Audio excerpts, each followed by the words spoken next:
Histórias de minha avó, capítulo 2. Tarefa para uma adolescente. Ellen, você está doente? Não houve resposta. Será que ela desmaiou? Ou estaria... Ansiosamente, 4 mulheres se curvaram sobre o corpo imóvel de uma garota de 17 anos de idade. Ela não está respirando, mas posso sentir seu pulso. Há sinais de vida. Os olhos estão abertos, mas ela não parece ver-nos. As 4 mulheres esperavam e se espantavam, mas não tinham motivos para alarme. Ellen se encontrava completamente sob o controle de Deus. Naquele momento, ela não as via. Tampouco ouvia o que estavam dizendo. Ela prestava atenção ao anjo que lhe falava e contemplava uma cena que passava diante de seus olhos como um filme. Estava tendo uma visão celestial. Ellen Armon estava visitando o lar de uma amiga e orando junto com outras 4 mulheres. Aproximadamente 2 meses antes, pessoas de muitos credos, chamadas adventistas por causa de sua crença na segunda vinda, haviam ficado desapontadas porque Jesus deixara de retornar à Terra na data estabelecida por elas. Muitos pequenos grupos como aquele haviam estado estudando a Bíblia juntos e orando para que Deus lhe mostrasse onde haviam cometido o erro de interpretação das profecias. O Salvador olhava, amoravelmente, para aquelas pessoas de coração quebrantado que haviam estado tão seguras de seu retorno naquele dia de outubro de 1844, a fim de levá-las para o céu. Agora ele enviara seu anjo para garantir-lhes, através daquela visão, que ele realmente viria para buscá-las. Só que não ainda. Precisariam esperar pacientemente por mais algum tempo. Qual foi a cena que ela viu? Em sua visão, como a descreveu mais tarde, ela parecia estar se elevando cada vez mais alto. Virou-se para ver seus amigos adventistas, mas não conseguiu vê-los. Um anjo lhe disse: olha novamente e olhe um pouco mais para cima. Ela fez isso e viu o povo do advento andando por um caminho estreito, bem acima do mundo, na direção da cidade santa, na extremidade do caminho. Jesus os conduzia, e aqueles que conservavam os olhos fixos nele estavam seguros. Uma luz que brilhava no início do caminho iluminava toda a sua extensão, para impedir que tropeçassem. O anjo que havia vindo para mostrar essas coisas a Ellen disse que aquilo era o clamor da meia-noite. O clamor da meia-noite era uma expressão muito usada durante o verão de 1844. Veio da parábola de Jesus sobre as 10 virgens, na qual se ouvia à meia-noite um clamor. Eis aí o noivo. Saí-lhe ao encontro. As virgens representavam a igreja expectante, e o clamor à meia-noite era a proclamação de que Jesus estava voltando. Era um apelo para que as pessoas se preparassem para recebê-lo. Assim, naquela época, quando as pessoas falavam do clamor da meia-noite, referiam-se ao grande despertamento, quando centenas de ministros, em muitas partes do mundo, anunciaram às pessoas que Jesus voltaria no outono de 1844.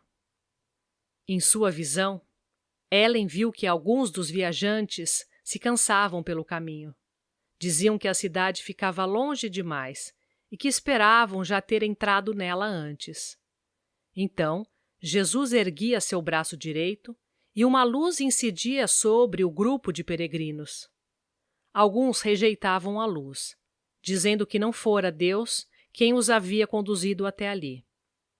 Para esses, a luz se apagou, deixando-lhes os pés na escuridão, e eles tropeçaram, perderam a Jesus de vista e caíram no caminho para baixo. Muitos viajantes, entretanto, prosseguiram pela trilha celestial.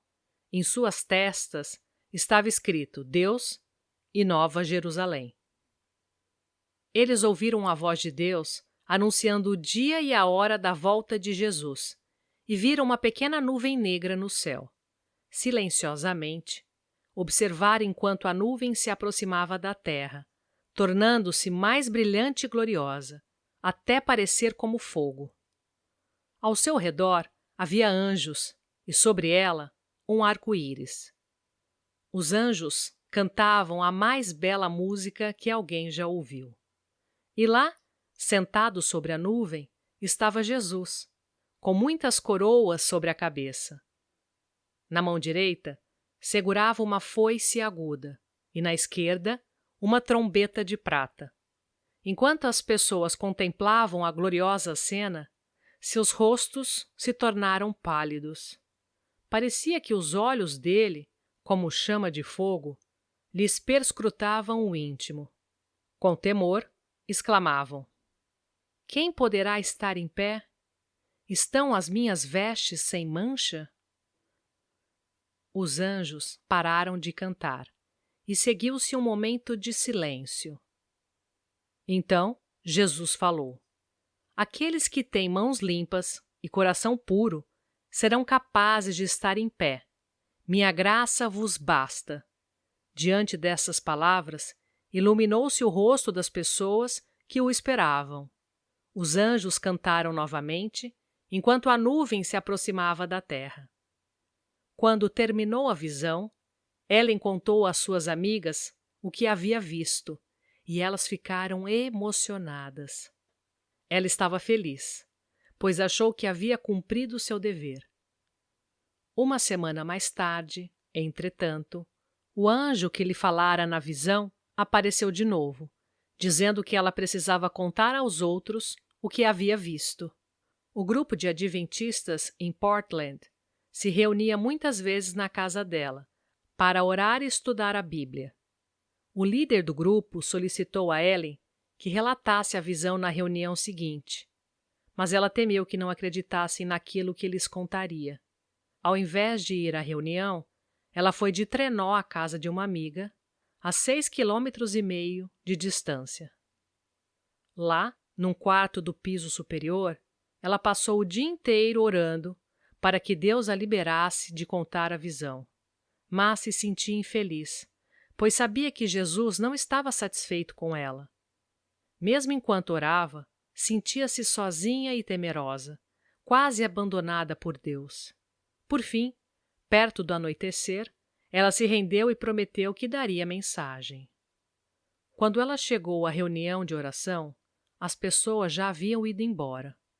Mas no encontro seguinte, Ellen lhes relatou a visão e ficou grandemente surpresa ao perceber que todos a ouviam com alegria. Ficaram felizes, pois agora tinham a certeza de que Jesus ainda os conduzia e de que o clamor da meia-noite era uma luz brilhante que iluminaria todo o caminho rumo ao céu. E começaram a ver seu erro em concluir que a purificação do santuário significava que Jesus estaria voltando à terra naquele tempo. Certo dia, o pai de Ellen perguntou: Por que você anda tão abatida? Qual é o problema? Sem erguer os olhos, ela respondeu: O senhor sabe, papai, que Deus me pediu que contasse aos outros aquilo que ele me mostrou.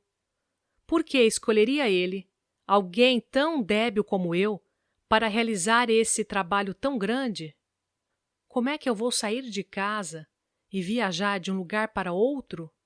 Quem dera que o senhor pudesse ir comigo, mas sei que o senhor não pode deixar seu trabalho de lado.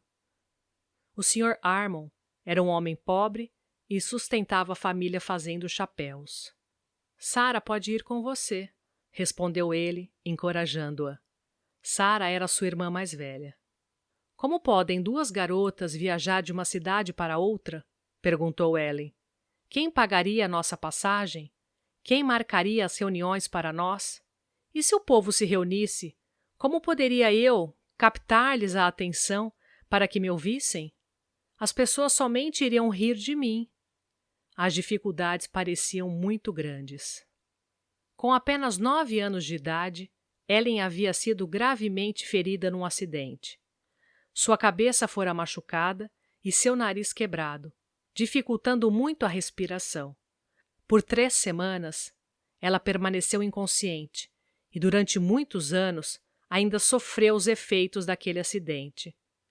Seus pulmões ficaram tão fracos que lhe era dolorido respirar. Muitas vezes, precisou ser apoiada em travesseiros à noite para conseguir respirar melhor. Seu coração também ficou fraco.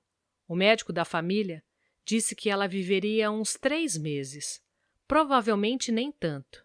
Enquanto Ellen falava das dificuldades à sua frente, seu pai abraçou-a e disse com ternura: Ellen, se Deus a chamou para realizar uma obra, Ele lhe dará forças suficientes para executá-la e abrirá o caminho para que você comece. Oraremos por você em nossa reunião desta noite. Deus enviou uma bênção especial enquanto oravam por Ellen. Ela sentiu-se encorajada e disposta a ir a qualquer lugar e fazer qualquer coisa, se tão somente pudesse contar com o sorriso de Jesus. 1 ou 2 dias mais tarde, o cunhado de Ellen, que morava numa cidadezinha 48 quilômetros ao norte dali, chegou de trenó. — Você vem comigo, Ellen? Perguntou ele. — Mary quer que você vá visitá-la. Ellen sentiu que Deus lhe abria o caminho para que ela desse a sua mensagem. E achou que deveria ir. Era o auge do inverno no norte da Nova Inglaterra. Cada respiração em meio àquele ar gelado lhe causava dor nos pulmões. Mas ela se agasalhou bem e, sentada no trenó, puxou um pesado manto de pelo de búfalo sobre a cabeça. Quando chegaram, sua irmã disse: — Que bom que você veio. Haverá uma reunião hoje à noite, em Meguares Hill. Você vai com a gente? Naquela época, os adventistas não possuíam igrejas próprias. Quando Ellen chegou ao local do encontro, viu um amplo salão cheio de gente ansiosa por ouvi-la descrever a visão. Mas quando ela se levantou para falar, sua voz estava tão fraca e rouca que mal podia ser ouvida. Durante 5 minutos, ela tentou, enquanto os ouvintes se inclinavam para captar-lhe as palavras sussurradas. Então, de repente, para surpresa de todos, a voz dela mudou. Soava clara como um sino. Ela falou durante 2 horas, descrevendo a viagem do povo de Deus rumo à Cidade Santa, a vinda de Jesus e o lar celestial. Muitas lágrimas foram derramadas, mas eram lágrimas de alegria. Todos os corações se alegraram. Quando Ellen se sentou e tentou falar com as pessoas mais próximas, sua voz estava rouca como antes, e ela conseguia somente sussurrar. Algumas pessoas têm perguntado por que Deus escolheu uma pessoa tão frágil para transmitir suas mensagens ao povo. Havia uma razão. Quando aqueles adventistas observaram Ellen colocar-se em pé e tentar, em sua debilidade, fazer-se ouvir, e depois, quando o poder de Deus veio sobre ela, capacitando-a a falar claramente, viram que ela não fazia aquilo sozinha. Deus a estava ajudando. Naquela noite, ao dispersar-se o grupo, houve brados de alegria. Estamos indo para o lar. Vamos rumo ao lar. Alguns que observavam os amigos de Ellen amparando-a e colocando-a dentro do trenó, pensaram nas palavras do apóstolo Paulo. Deus escolheu as coisas fracas do mundo para envergonhar as fortes, a fim de que ninguém se vanglorie na presença de Deus. Durante a reunião, um jovem chamado Hasenfoss ficou escutando do lado de fora da porta. Voltando-se para um amigo, disse: Essa visão é muito parecida com a que Deus me deu. Seus amigos conheciam sua triste história. 2 vezes lhe fora dada a visão, e 2 vezes ele se recusara a contá-la. Então, Deus lhe disse que ele estava liberado da tarefa, e que ela seria dada a um dos mais fracos filhos de Deus. Isso o deixou assustado. Ele reuniu o povo, mas quando começou a falar, não conseguiu lembrar-se de uma só palavra. Deus tirou de mim a visão, exclamou ele. Sou um homem perdido. e saiu correndo. Um dia depois de ouvir Ellen falar, ele foi vê-la na casa da irmã dela. Quero falar com você, disse ele. O senhor me deu uma mensagem para o seu povo, e eu me recusei a transmiti-la. Ontem à noite eu a ouvi falar. Não se recuse a obedecer a Deus. Seja fiel ao realizar a obra que Ele lhe dá. Você receberá a coroa que eu poderia ter tido. Ele aprendera tarde demais que é terrível dizer não a Deus. Certa ocasião, Deus deu a Ellen uma urgente mensagem para os crentes em Portsmouth. O trajeto requeria uma viagem de trem, mas não havia dinheiro para a passagem. Apesar desse fato, Sarah e Ellen prepararam-se para ir, confiando que o Senhor abriria o caminho. Vestiram-se para a viagem e estavam para sair de casa e percorrer a pé a curta distância até a estação, quando Ellen olhou pela janela e viu um homem a quem conhecia, cavalgando rapidamente na direção do portão. Seu cavalo estava coberto de suor. O homem correu na direção da casa e perguntou: "Alguém aqui está precisando de dinheiro?" Senti a forte impressão de que alguém aqui precisa de dinheiro. As jovens contaram-lhe rapidamente que estavam indo a Portsmouth, atendendo a um mandado de Deus, mas não tinham dinheiro para a passagem. Ele lhes deu dinheiro para o bilhete de ida e volta. "Sentem-se na minha charrete, lhes a levarei até a estação", disse ele. A caminho da estação, aquele senhor lhes contou que o cavalo quis percorrer tão rapidamente os quase 20 quilômetros desde sua casa que ele teve dificuldade em impedir que o animal galopasse o caminho todo. Ellen e Sarah haviam acabado de ocupar seus lugares no trem quando este partiu. Estavam a caminho. Ellen Armon, que mais tarde se tornou minha avó, estava iniciando a obra de sua vida. Nunca hesitou quando Deus lhe confiava uma incumbência. A despeito de aparentes impossibilidades às vezes, ela sabia que Deus tomaria as providências.